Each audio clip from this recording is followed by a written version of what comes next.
¿La sabiduría hará más dichosa nuestra vida o todo lo contrario? Es cierto que existen cosas que era mejor no saberlas, que habían ciertos datos que era mejor no conocerlos, incluso cierto tipo de información era mejor que se mantuviese en secreto porque puede llegar a perturbar nuestra vida. Sin embargo, antes de continuar con este punto, debo decir lo siguiente: conocimiento no es igual a sabiduría, ya que hay personas que conocen pocas cosas, tienen el conocimiento en pocas áreas, no tienen suficiente bien claro ciertos datos y aún así son personas muy sabias, así como hay personas que tienen un amplio conocimiento de diversas cosas, pero son bastante insensatas. Y creo que esto no pudo quedar más claro con las palabras dichas por Saramago. El hombre más sabio que he conocido en toda mi vida no sabía leer ni escribir. Estas son las palabras que usa José Saramago en su discurso de aceptación del premio Nobel, y a medida que avanza en su discurso, nosotros conocemos la identidad de ese hombre del cual estaba hablando, y aquel hombre era su abuelo materno. Aquí el correcto ejercicio de la filosofía es uno de los temas abordados por Séneca. En la carta número 16 que escribe a su amigo Lucilio, él le insta a hacer el correcto uso de esta herramienta. Aquí Séneca dice que aquella sabiduría que es perfecta puede llevar a que la vida sea cada vez más dichosa y más tranquila. Sin embargo, para poder alcanzar ese tipo de estado, es necesario estar continuamente meditando en ese pensamiento. Recordemos que para los estoicos la sabiduría involucra muchas cosas y entre ellas son las virtudes. Cuando se hace un correcto uso de la sabiduría, cuando se empiezan a ejecutar buenas acciones, cuando todo el mundo no lo hace, realmente es algo muy complicado porque es como si se estuviese nadando contracorriente. Y por eso a veces con esa realidad que nos abruma resulta muchísimo más fácil seguir y guiarnos con esa corriente que lleva a todas las personas. Por tanto, Séneca habla del estudio de la filosofía como un acto de perseverancia y nos insta a que éste sea continuo y que se convierta en nosotros en un hábito y no en un mero acto de voluntad. Es decir, que el estudio de la filosofía sea algo tan parte de nosotros porque nosotros lo hacemos de manera constante y de manera disciplinada y no como un acto de mera y vana motivación que eventualmente se puede ir y puede destruirse fácilmente. En la carta Séneca le hace saber que conoce de Lucilio todo ese esfuerzo que está haciendo por el estudio de la filosofía y le dice que tiene esperanzas en él, mas no tiene confianza. Y esto es muy interesante porque la confianza es algo que se está dando mucho hoy en día como si fuese una moneda de cambio donde fácilmente puedo brindarla. La gente está dando su confianza a diestra y siniestra. Sin embargo, cuando eso ocurre, lo que acontece es que las personas terminan frustrándose porque cierta persona a la cual yo entregué mi confianza termina decepcionándome. Sin embargo, cuando habla de esperanza, él habla de un margen de error, donde la cosa puede darse por el buen camino que era el esperado o simplemente puede no resultar como quería. Recordemos que los estoicos buscan siempre influir en las cosas en las cuales tienen control y las acciones de las personas que son ajenas a nosotros no la podemos controlar. Así que él manifiesta sus esperanzas, mas no su confianza. Y cuando habla de confianza incluso empieza a tocar ese tema de autoconfianza. Y la confianza la pone Séneca como algo de alto valor porque es necesario construirla. La confianza siempre va acompañada de la disciplina y un acto, básicamente un hábito. Nosotros adquirimos confianza a medida que nosotros ejecutamos una tarea de manera constante. Y a medida que nos hacemos expertos en esa actividad o en esa tarea, nosotros nos sentimos más confiados y por ende más desenvueltos en dicha actividad. Y es por ello que Séneca dice que como es un proceso lento, nosotros no debemos apresurarnos a la confianza ni siquiera a nosotros mismos, porque es muy probable que en la etapa inicial tengamos una gran cantidad de errores y si nosotros tenemos esa confianza marcada desde el principio, esos errores pueden llevarnos a la frustración y abandonar esas cosas que nosotros empezamos. Por ejemplo, si tengo plena confianza en un tipo de negocio, en un tipo de actividad, porque creo que soy muy talentoso o porque simplemente la suerte va a estar conmigo, cuando llegue la primera dificultad, que por lo general siempre llega demasiado rápido, llega muchas veces a frustrarnos y cuando nosotros nos frustramos terminamos dejando esos proyectos a la deriva. Por eso es que muchas personas terminan abandonando esas cosas que con mucho entusiasmo iniciaron, porque partieron de la confianza y no partieron precisamente de la esperanza, porque partiendo de la esperanza es más fácil generar un hábito y es más fácil dar camino a los errores, que son comunes y son habituales. Y es a partir de la confianza, que es lento, que es progresivo, que es partir de la esperanza y construir lentamente la confianza, como nosotros debemos hacer el trabajo con la filosofía. Debe ser un trabajo progresivo, lento y constante. Y no debe ser algo que se haga simplemente por ocio o porque tengo tiempo libre, sino que sea algo que haga parte de nuestra vida y nuestra existencia. Algo que sea de trabajo diario, de una constante reflexión y meditación en nuestras acciones y nuestros pensamientos. Séneca, para este punto voy a citar textualmente lo que dijo: la filosofía forma el espíritu, ordena la vida, regula las acciones, muestra lo que se debe hacer y lo que se debe evitar, empuña el timón y dirige la nave en los pasos peligrosos. Sin ella, nadie está seguro. A cada momento ocurren infinidad de acontecimientos en los que se necesita consejo, y ella es la que te los dará. Partiendo de lo dicho anteriormente, y voy a expresar mi opinión personal, la filosofía no es más que un manual para aprender a vivir. Porque muchas veces nosotros tenemos todo lo necesario, tenemos dones, tenemos salud, tenemos una gran cantidad de oportunidades, pero no sabemos sacarles provecho a ellas. Nosotros simplemente perdemos el foco, vivimos en una sociedad que está constantemente queriendo captar nuestra atención, y considero que la filosofía es una herramienta clave porque nos permite centrarnos y otra vez recuperar ese foco y aprovechar esas oportunidades que hemos tenido, o si acaso poder ver las oportunidades cuando éstas se presentan. Y cuando uno empieza a hablar del estudio de la filosofía, empiezan a surgir una gran cantidad de pensamientos y preguntas que intentan desmeritarla, intentan decir, por ejemplo, eso ¿para qué me sirve a mí si yo tengo esto o aquello? Y para esto Séneca plantea 2 puntos en los cuales se puede presentar y abarcar todo ese tipo de preguntas. La pregunta como tal diría lo siguiente: ¿para qué me servirá la filosofía si existe un destino? ¿Si Dios gobierna las cosas o si la casualidad es la que manda?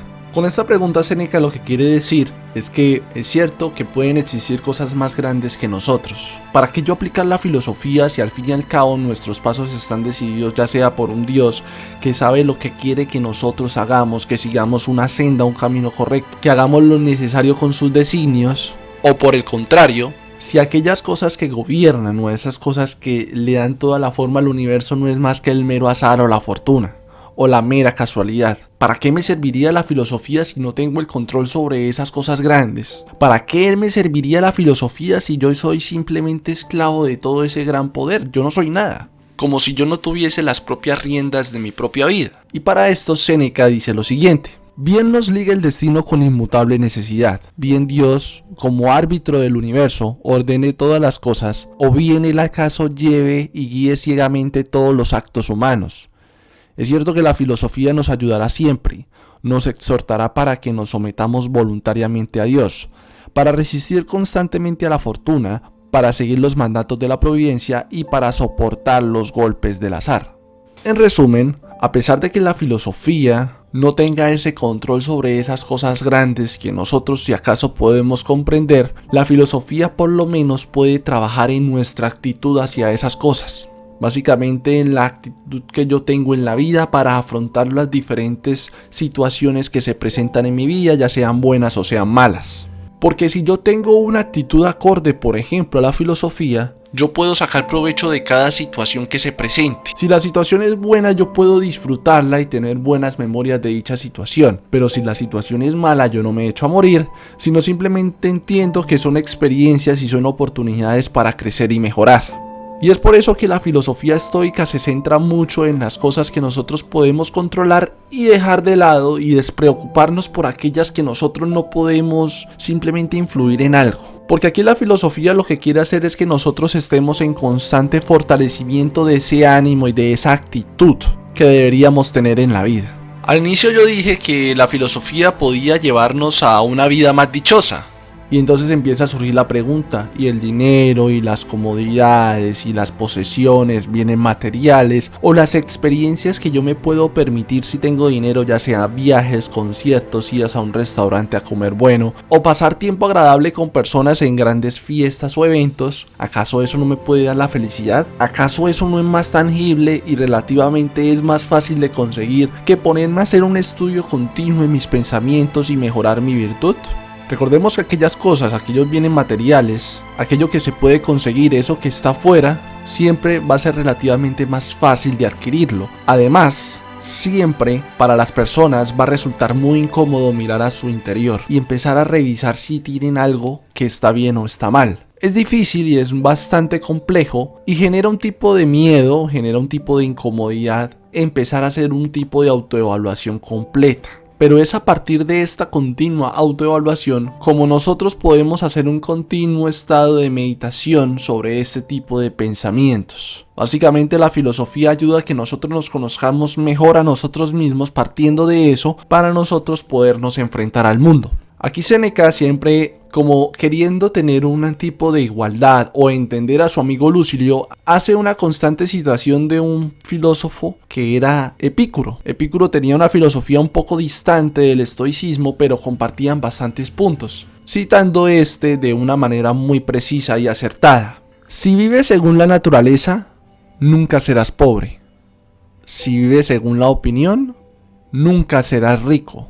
Básicamente la naturaleza pide poco y la opinión de los demás pide demasiado. A veces ni siquiera se alcanza. Recordemos que Séneca era una persona de estatus. Aparte de tener bastantes negocios, tenía también una gran posición social. Básicamente se codeaba con los emperadores y se encontraba en un gran cargo. Sin embargo, Séneca demostraba y siempre decía que le gustaba escaparse de ese tipo de cosas porque lo agobiaban. No le permitían tener ese tipo de tranquilidad que todo el mundo desea en su momento. Aquí Séneca conocía perfectamente de que esas cosas que obtenía, esa fortuna y todos esos bienes, no eran más que el resultado de la fortuna. Cosas que nosotros hoy podemos tener y mañana no sabemos. Y al tener ese conocimiento, Séneca por eso enfocaba todos sus esfuerzos en prepararse a sí mismo para esos momentos donde la situación se pusiese pesada. Porque si una persona empieza a enfocarse solamente en la fortuna y los bienes, ese tipo de deseo nunca va a parar y siempre va a querer más y siempre va a querer acaparar más y va a terminar poniendo sus intereses por encima de sus virtudes. Lo que quiere decir que va a llevar a hacer lo imposible para alcanzar ese tipo de metas que no son más que gobernadas por la fortuna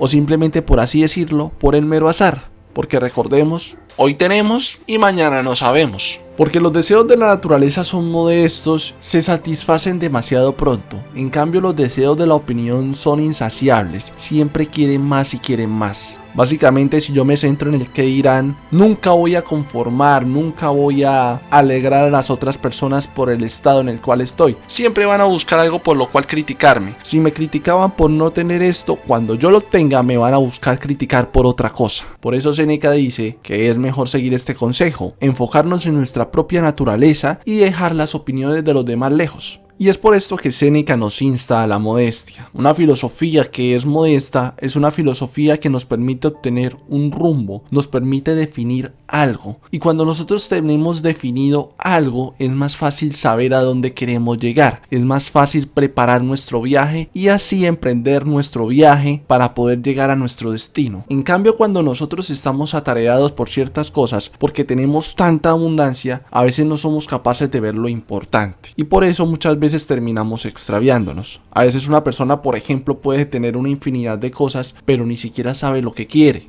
Sin embargo, quiero aclarar algo aquí, y es que Séneca no dice que debemos desechar o debemos rechazar esas cosas que nos brinda la fortuna, sino simplemente aprovecharlas cuando llegue el momento, pero que no dejemos nublar nuestro juicio por la posesión de dichas cosas, porque esas cosas están en constante tránsito. Como digo, hoy las tenemos y mañana no lo sabemos. Así que con todo esto, podemos decir que la filosofía básicamente es el camino donde nosotros podemos conectar nuevamente con nuestra propia naturaleza, buscando siempre ir a lo esencial, dejando un poco el ego de lado porque el ego es insaciable. Porque cuando nosotros buscamos lo esencial, cuando nosotros tenemos una actitud modesta, es más fácil definir lo que realmente se quiere y lo que se desea. Así como es más fácil trabajar en pro de esas cosas. Porque cuando nosotros sabemos y tenemos definido eso, es más fácil poder llegar a medirlo. Y cuando nosotros podemos medirlo, es más fácil mejorarlo. Como dice la frase de uno de los grandes científicos de la historia, Lord Kelvin: lo que no se define, no se puede medir.